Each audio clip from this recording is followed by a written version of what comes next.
সরকারের পক্ষ থেকে তেলের সংকট নেই বলা হলেও কাটছে না চালকদের ভোগান্তি। তীব্র রোদ ও গরম উপেক্ষা করে ঘন্টার পর ঘন্টা দীর্ঘ লাইনে দাঁড়িয়ে জ্বালানি তেল সংগ্রহ করতে হচ্ছে চালকদের। এ পরিস্থিতিকে ঘিরে মজুতদারদের বিরুদ্ধে কৃত্রিম সংকট সৃষ্টির অভিযোগ উঠেছে। অন্যদিকে আতঙ্কিত হয়ে অতিরিক্ত তেল মজুত করার প্রবণতার অভিযোগ রয়েছে গ্রাহকদের বিরুদ্ধেও। রাজধানী সহ সারা দেশের পেট্রোল পাম্পগুলোর এমন দৃশ্য চোখে পড়ছে। অন্যদিকে জ্বালানির অভাবে কিছু পাম্প সাময়িকভাবে বন্ধ রাখা হয়েছে। দ্রুত সমস্যা সমাধানে সরকারের হস্তক্ষেপ কামনা করেছেন ভোক্তারা।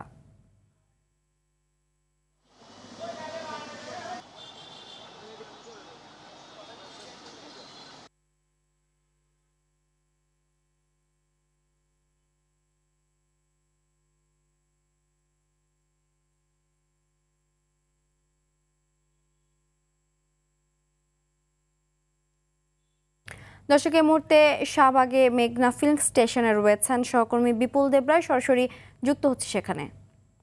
বিপুল, তেল নিয়ে সাধারণ ক্রেতারা কি বলছেন, আর সেই সাথে কোনো সংকট রয়েছে কিনা জানাবেন।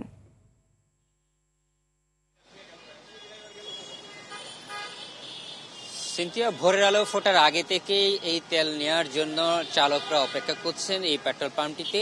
এবং শুধুমাত্র এই মেঘনা পেট্রোল পাম্পের দৃশ্য এটি না, আজকে গত কয়েকদিন ধরে সম্প্রতি সময়ে বেশ কিছু পেট্রোল পাম্প যেগুলো রাজধানীতে রয়েছে সারা দেশ জুড়ে একই অবস্থা বিরাজ করছে। আপনাকে যদি বলতে চাই যে আজকের এই পেট্রোল পাম্পের লাইনটি একেবারে কাঁটাবন পার হয়ে গেছে, অর্থাৎ মোটরসাইকেল এবং বিভিন্ন ব্যক্তিগত গাড়ির লাইন আমরা দেখতে পাচ্ছি। এবং এখানকার যারা চালক রয়েছেন তাদের সাথে আমার কথা বলার সুযোগ হয়েছে। তারা বলছেন যে আসলে ভোগান্তির কোনো শেষ নেই। সরকারের পক্ষ থেকে পর্যাপ্ত পরিমাণে তেলের মজুদ থাকা সত্ত্বেও বা বলা হলেও সেটির কোনো কার্যকর পদক্ষেপ তারা দেখতে পাচ্ছে না, তারা এমনটা আমাদেরকে জানিয়েছেন। সে সাথে তারা বলছেন যে বিশেষ করে যারা রাইড শেয়ার করে তাদের সংসার চালাতে অনেকটা কষ্ট হচ্ছে, কারণ তাদের দিনের অর্ধেকটা সময় এই তেল নিতে গিয়ে তাদের অতিবাহিত করতে হচ্ছে। এবং সেই সাথে তারা বলছেন যে আসলে এই প্রতিনিয়ত প্রতিদিন 2 লিটার তেল বা 3 লিটার তেলের জন্য যে দীর্ঘ একটা সারি এবং ধরতে হচ্ছে এবং জীবনের দিনের যে অর্ধেক সময় চলে যাচ্ছে, এতে করে তারা যেরকম পারিবারিকভাবে ক্ষতিগ্রস্ত হচ্ছেন, তারা আর্থিকভাবে ক্ষতিগ্রস্ত হচ্ছেন, সেই থেকে তারা মানসিকভাবে ক্ষতিগ্রস্ত হচ্ছেন বলে আমাদেরকে জানিয়েছেন। সে সাথে এখানকার যারা পাম্প মালিক রয়েছেন তারা বলছেন যে আসলে পর্যাপ্ত পরিমাণের তেলের যে বিষয়টি, প্রতিদিনের যে চাহিদা তার চেয়ে বেশি পরিমাণ চাহিদা থাকায় এই সংকট নিরসন হচ্ছে না। অর্থাৎ সরকারের পক্ষ থেকে একটা নির্দিষ্ট পরিমাণের তেল তাদেরকে দেয়া হচ্ছে এবং সেটি তারা দিচ্ছেন।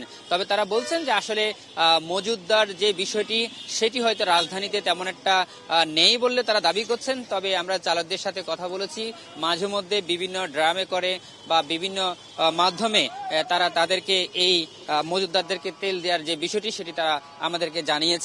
তবে এখানকার যারা রয়েছেন তারা দাবি করছেন যে আসলে বিশেষ করে বিভিন্ন হসপিটালের যে বিষয়টি এবং জেনারেটরে চালানোর যে বিষয়টি, সেক্ষেত্রে তারা হয়তো সেই খোলা তেলটা দিচ্ছেন। তো তার সার্বিক পরিস্থিতি দেখতে গেলে ভোগান্তির আসলে কোনো শেষ নেই এবং এই ভোগান্তি কোথায় গিয়ে দাঁড়াবে সেটিও তারা আমাদেরকে বলতে পারছে না, এমনটা আমাদেরকে জানিয়েছেন। তো এই ছিল আমার কাছে সর্বশেষ তথ্য। ধন্যবাদ।